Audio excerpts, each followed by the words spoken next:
Well, good morning, everybody. Hey, quick update today. Stay tuned to the end. We're going to talk about this year's pin swap. If you're interested, I need your help.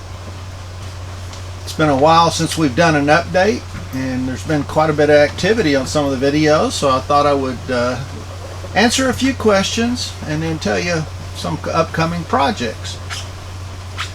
In the past, a few weeks ago, we made a brick blank. Well, we tried to make a brick blank, and it didn't come out like I wanted to, if you remember right. And I had asked if anybody's got any ideas on how to make that what I wanted it to be. Help me out. And when we did, I got one gentleman that turned segmented bowls, and he came up with two different plans, and we're going to be trying that again here in a few weeks. So if you want to see what went wrong with the brick blank, you can go back and look at that video. There'll be a link in the description. But I think we've got a solution, and I really appreciate Michael for helping me out with that. And well, let's hope that works. It should, the way I conceive it. I got some comments on that video about, you're thinking 2D, Lynn, you need to think 3D. And sometimes I have trouble with that. Sometimes I don't. So, also a few weeks ago we did a snake-eyed blank, and we're going to do a little variation of that here in the near future, called a colored snake-eye blank, where the actual eyes that we generated by cutting all those 45s, they'll be a different color than all the other blank, and you'll see how we do that. We made a pen display stand and got a lot of requests for the PDF file, which I've been trying to send out.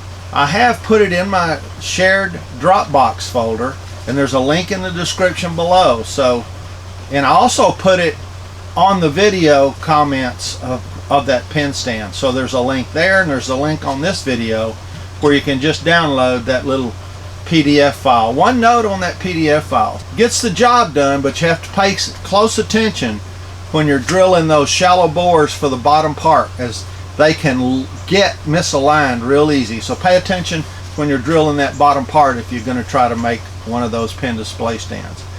But links to that PDF file are now on this video and on the original video. Also, in a few videos earlier, might have been late last year, I was using GO2 Loctite glue. It's a soft epoxy, real flexible epoxy made by Loctite.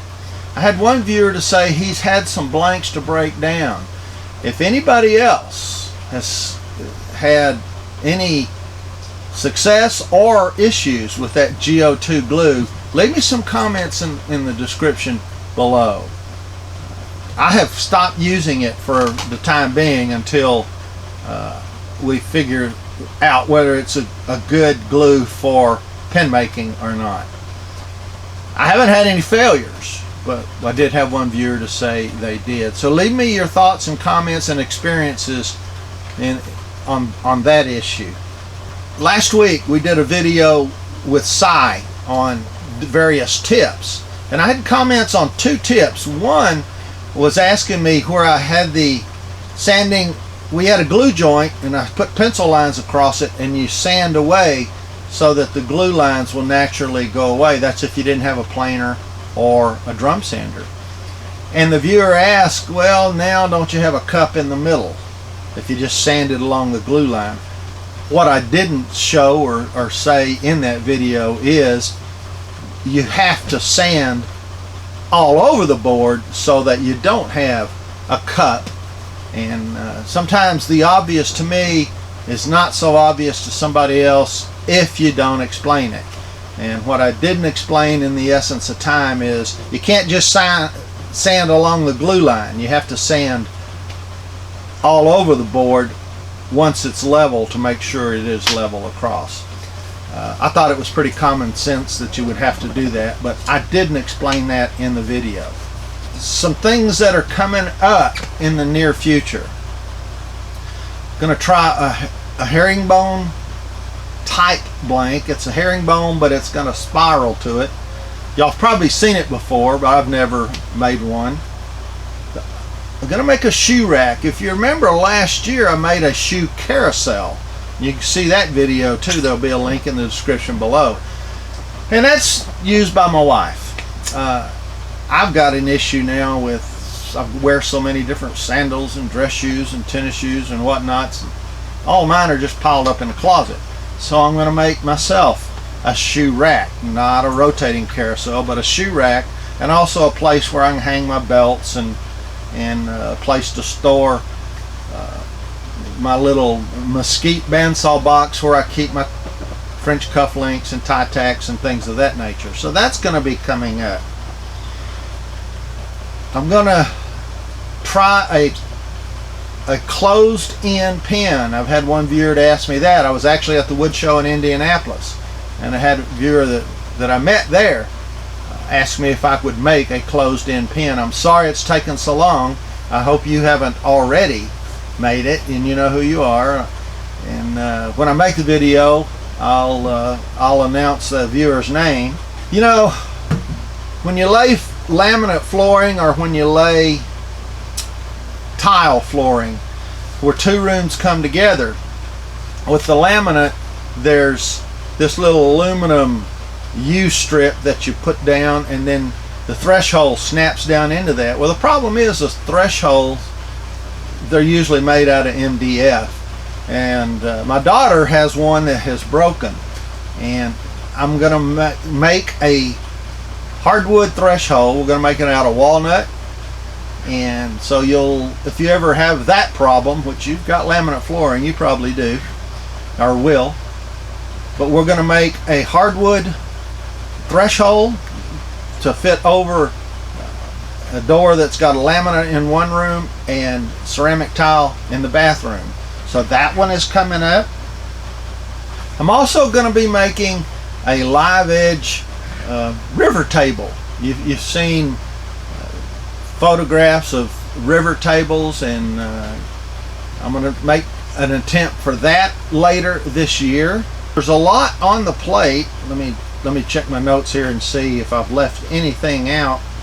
Also, you know, I make a lot of toys. I make construction toys, cars, airplanes, mini little airplanes, and sometimes I have to make my own wheel. I'm going to make a little jig to show you how to make your own wheels if you need to. That's coming up. I've got a router bit cabinet in the works. I'm still in the process of reorganizing my little shop out here. You remember I made my tool carousel, by the way. I wanted to comment on that. I made my tool carousel that houses 4 different tools, and I love it. I really, really love it. There's a video on that also in the link below. But that was the beginning of me organizing my shop, and I still need to get rid of some things. I don't use a router out here a tremendous amount, so I think I'm going to move my big router table out into my other big shop, my garage shop, and I need a bit storage area out here because I am going to have a small router table out here that'll fold up and get up out of the way. That'll free up some footprint in this shop again. So a fold-up router table is coming. A router bit storage cabinet is coming. I'm also going to make a bandsaw box, but it's going to be in like a sailboat. It's really quite interesting. I've made a couple before, and they've always sold at high dollars before I could ever really get them finished. But that's coming up. It's a pretty unique little project. So the list is big. There's a lot of things coming up. And also the last on the list that I've made before, here a while back I made an aluminum pen, but it was a kit pen. I put it on, I can't remember what I put it on. It's the one we hydro dipped for the graphics on the outside. That was turned out of an aluminum body without a tube. I drilled it to fit the components. There's a video, there's a link to that as well. But I'm also going to make a kitless pen. I used to make kitless fountain pens out of acrylic, Alumilite, different kinds of resin blanks. and there's a lot of work to those, a lot of fine threads, but I want to make one out of aluminum. It'll be a fountain pen most likely, although I can make a roller ball out of it. So there's a lot of things in the work for the rest of 2017. Some of that may actually go off into next year. And also the pen swap. I've been asked, you know, we had our first pen swap last year, and I've been asking, Lynn, you gonna have a pen swap this year? Well, yeah, we are. Get your pens ready. Today is June the 3rd. I'm trying to decide whether we should go ahead and do it in the summertime or wait until after the vacation season or after Labor Day and do it after that. Actually, leave me some comments about your preference if you want to participate as to when. Do we go ahead and do it here in July, or do we wait till after Labor Day and people are off of vacation, kids are back in school, etc.? Leave me your preferences, but we are going to have one, and we'll see what you guys would like to do as far as timing.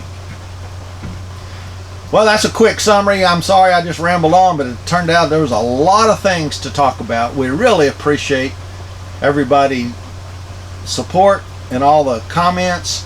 I read every comment and I reply to every comment, unless it's a troll. I don't waste time with trolls. But so anyway, thanks for all of your comments and all of your views. It means a lot. If you haven't subscribed, we ask that you do so. If you have, I appreciate it, and I appreciate everybody's loyalty and support. Hey, until next week's video, be creative, be thoughtful, and be safe.